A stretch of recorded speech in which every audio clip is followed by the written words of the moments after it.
Hi students, welcome to our channel. ഇന്ന് നമ്മൾ 10ാം ക്ലാസ്സിലെ ഹിസ്റ്ററിയിലെ ഫസ്റ്റ് ചാപ്റ്ററായ ഹ്യൂമനിസം അല്ലെങ്കിൽ മാനവികത എന്ന ചാപ്റ്ററാണ് ഡിസ്കസ് ചെയ്യുന്നത്. അതിലെ ആദ്യത്തെ ഭാഗം റോജർ ബേക്കനെ കുറിച്ചിട്ടുള്ളൊരു പാരഗ്രാഫ് ഉണ്ട്. അതിൽ റോജർ ബേക്കൻ ഒരു സയൻറ്റിഫിക് ഫിലോസഫറാണ്. അദ്ദേഹം ജീവിച്ചിരുന്നത് ഇംഗ്ലണ്ടിലായിരുന്നു. അദ്ദേഹം 13ാമത്തെ സെഞ്ച്വറിയിലാണ് ജീവിച്ചിരുന്നത്. അദ്ദേഹം എന്തിനൊക്കെയാണ് കൂടുതൽ ഇമ്പോർട്ടൻസ് കൊടുത്തത്?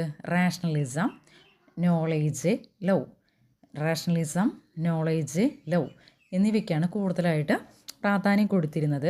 ആ കാലഘട്ടത്തിൽ യൂറോപ്പിൽ റാഷണലിസം അല്ലെങ്കിൽ യുക്തിചിന്തയ്ക്ക് എതിരെ ആയിരുന്നു. അതുകൊണ്ട് തന്നെ റോജർ ബേക്കൻ പറഞ്ഞ ആശയത്തിനെ എല്ലാവരും തന്നെ എതിർത്തിരുന്നു. റോജർ ബേക്കൻ അന്ന് നിലനിരുന്ന ഫ്യൂഡലിസ്റ്റിക് പവർ സിസ്റ്റം അതിനെതിരെയായിരുന്നു, ആ ഐഡിയാസിനെതിരെയായിരുന്നു, ആ കോൺസെപ്റ്റിനൊക്കെ എതിരെയായിരുന്നു. അതുകൊണ്ട് തന്നെ അദ്ദേഹത്തിനെ ക്രൂരമായ പീഡനത്തിനും ജയിൽവാസത്തിനും വിധേയരാക്കി. പിന്നെ നമ്മൾ റോജർ ബേക്കൻ്റെ അദ്ദേഹത്തിൻ്റെ പ്രവർത്തനം കാരണം 14th സെഞ്ച്വറിയിൽ ഒരുപാട് മാറ്റങ്ങൾ വന്നു. സാമൂഹികമായിട്ടും സാമ്പത്തികപരമായിട്ടും രാഷ്ട്രീയപരമായിട്ടും ഒരുപാട് മാറ്റങ്ങൾ വന്നു. സോഷ്യോ ഇക്കണോമിക് ആൻഡ് പൊളിറ്റിക്കൽ സ്പിയേഴ്സിൽ ഒരുപാട് മാറ്റങ്ങൾ വന്നു. എന്തൊക്കെയാണ് ആ ചേഞ്ചസ് എന്നാണ് പറയണത്. എന്തൊക്കെയാണ് ആ ചേഞ്ചസ്? ഹ്യൂമനിസ്റ്റിക് പേഴ്സ്പെക്റ്റീവ് എന്ന് പറഞ്ഞു കഴിഞ്ഞാൽ മനുഷ്യ കേന്ദ്രീകൃതമായിട്ടുള്ള കാഴ്ചപ്പാട് അല്ലെങ്കിൽ മാനവികത. അടുത്തത് ഗ്രോത്ത് ഓഫ് അർബൻ ലൈഫ്, നഗര ജീവിതത്തിൻ്റെ വളർച്ച. അടുത്തത് പ്രോഗ്രസ് ഓഫ് ട്രേഡ്, കച്ചവടത്തിൻ്റെ പുരോഗതി. റൈസ് ഓഫ് നാഷണൽ സ്റ്റേറ്റ്, ദേശരാഷ്ട്രങ്ങളുടെ വളർച്ച. ഇൻഡിവിജ്വൽ ലിബേർട്ടി, വ്യക്തി സ്വാതന്ത്ര്യം. റാഷണലിസം, യുക്തിചിന്ത. സ്പ്രെഡ് ഓഫ് സെക്യുലർ വാല്യൂസ്, മതേതര മൂല്യങ്ങളുടെ വ്യാപനം. മോണിറ്ററി എക്കണോമി, പണാധിഷ്ഠിത സമ്പദ്ഘടന. Importance gained by regional languages, പ്രാദേശിക ഭാഷകൾക്ക് ലഭിച്ച പ്രാധാന്യം.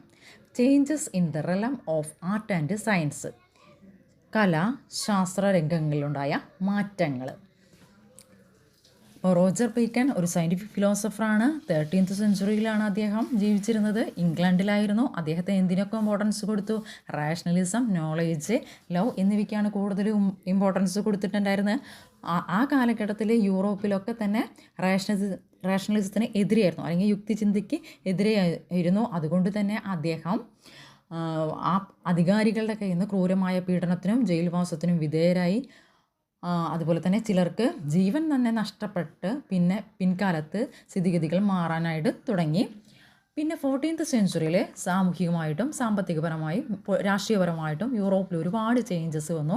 ആ ചേഞ്ചസ് എന്താണെന്നാണ് പറഞ്ഞത്. ഏതൊക്കെ ഭാഗങ്ങളാണ്? Humanistic perspective, growth of urban life, progress of trade, rise of national state, individual liberty, rationalism, spread of secular values, monetary economy, importance gained by regional languages, changes in the realm of art and science.